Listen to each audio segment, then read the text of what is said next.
नमस्कार।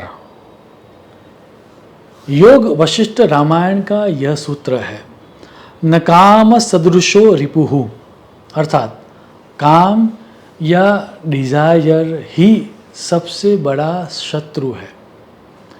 अब कामना या डिजायर के बगैर तो जीवन चल ही नहीं सकता और डिजायर होना स्वाभाविक भी है, क्योंकि विदाउट डिजायर तो हम कोई एक्शन करेंगे ही नहीं। तो फिर सवाल जगता है कि सभी वेद में, सभी पुराणों में, सभी साधु संतों के द्वारा इस काम को या डिज़ायर को हमारा सबसे बड़ा शत्रु क्यों कहा गया है। हालांकि मज़ा ये है कि ईश्वर को प्राप्त करना या आत्मा परमात्मा को प्राप्त करना वो भी एक तरह की डिज़ायर ही तो है। तो फिर डिज़ायर को इतना क्यों कोसा गया है, वो समझने के लिए हमें सर्वप्रथम डिज़ायर का जो स्वभाव है, उसका जो कैरेक्टर है, वो समझना पड़ेगा।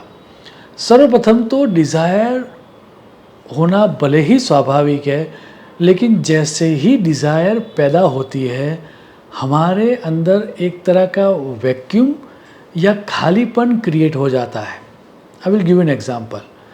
जैसा कि जब तक नया घर लेने की या फिर नया व्हीकल लेने की या फिर नए कपड़े लेने की डिज़ायर नहीं होती, तब तक हमारा जीवन ठीक ठाक ही होता है। लेकिन जैसे वो डिज़ायर होना स्टार्ट हो जाता है, फिर उसके बगैर जीवन खाली खाली लगता है, एक तरह का वैक्यूम क्रिएट होता है। जब तक वो चीज़ प्राप्त न हो जाए, तब तक सुख की अनुभूति नहीं होती। अब मान लीजिए कि उस वस्तु के लिए या फिर उस व्यक्ति के लिए हम एफ़र्ट्स भी करना स्टार्ट कर लेंगे, क्योंकि वो हमारी डिज़ायर है, लेकिन वो वस्तु या वो व्यक्ति हमें कब मिलेगी, वो तो हमारे कर्मफल के ऊपर आधारित है। तो यदि हमारे डिज़ायर में हमें जब वो डिज़ायर चाहिए तब वो न मिले, तो एक तरह से क्रोध पैदा होता है। जो हमारी डिज़ायर के बीच में आता है, उस तरह के व्यक्ति या उस तरह की परिस्थितियों को हम शत्रु मानने लगते हैं और हमारा पूरे का पूरा व्यवहार चेंज हो जाता है। चलो मान लो ये भी ठीक है। अब डिज़ायर जब ज़्यादा बड़ी हो जाती है, तब उसको फुलफ़िल करने के लिए हम एक्शन करना स्टार्ट करते हैं। अब आप कहोगे एक्शन करना तो अच्छा ही है, लेकिन वो एक्शन करने में क्या सही और क्या गलत, वो सोचने की जो हमारी बुद्धि होती है, उस बुद्धि को काम या डिज़ायर ढक देती है। ऐसा स्पष्ट सूत्र श्री कृष्ण भगवान ने भगवद गीता में कहा है, कामो ज्ञानम आवृत्य देहिनम। अर्थात जो कामना है या जो डिज़ायर है, वो हमारी विवेक बुद्धि को ढक देती है, हमारे ज्ञान को ढक देती है, और उसके कारण क्या सही और क्या गलत, क्या पाप क्या पुण्य, what is good deed and what is bad deed, वो सोचने की जो हमारी क्षमता होती है, वो चली जाती है। और इसी कारण से हम हमारी कामना पूर्ति के लिए शॉर्टकट लेना स्टार्ट करते हैं। और ज़्यादातर जैसे हमें पता है कि जो शॉर्टकट्स होते हैं वह पाप आचरण वाले ही होते हैं, वो बैड डीड वाले ही होते हैं। सो इवेंचुअली हम हमारी कामना की पूर्ति के लिए पाप कर्म करना स्टार्ट कर देते हैं। अब ये पाप कर्म ही आगे जाके हमें दुख देंगे। अब अगर इतना भी होता तो चलो पाप कर्म कर भी लिया, अगर यहाँ पर बात ख़त्म हो जाती तो भी कामना इतनी बुरी नहीं थी। कामना का जो रियल बुरापन है वो अब स्टार्ट होता है।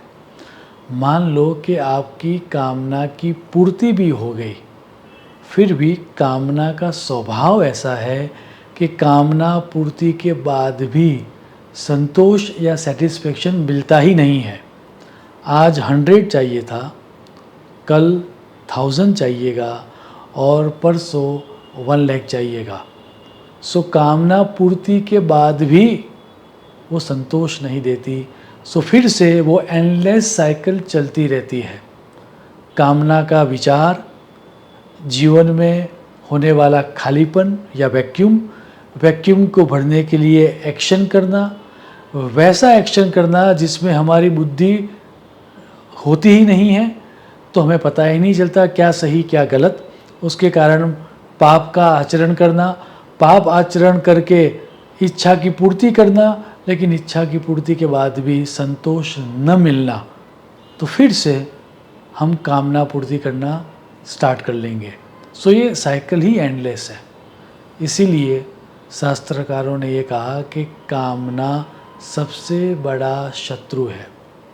नेक्स्ट टाइम जब भी आपके अंदर कोई कामना जगे, थोड़ा सोच के, थोड़ा अपनी बुद्धि का उपयोग करके देखो, जांचो और परखो कि ये पुण्य कर्म है या पाप कर्म है।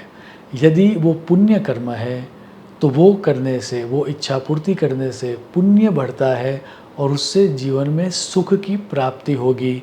यदि वो पाप कर्म है तो वह करने से अल्टीमेटली दुखी मिलेगा। शुभम भवतु। प्रणाम।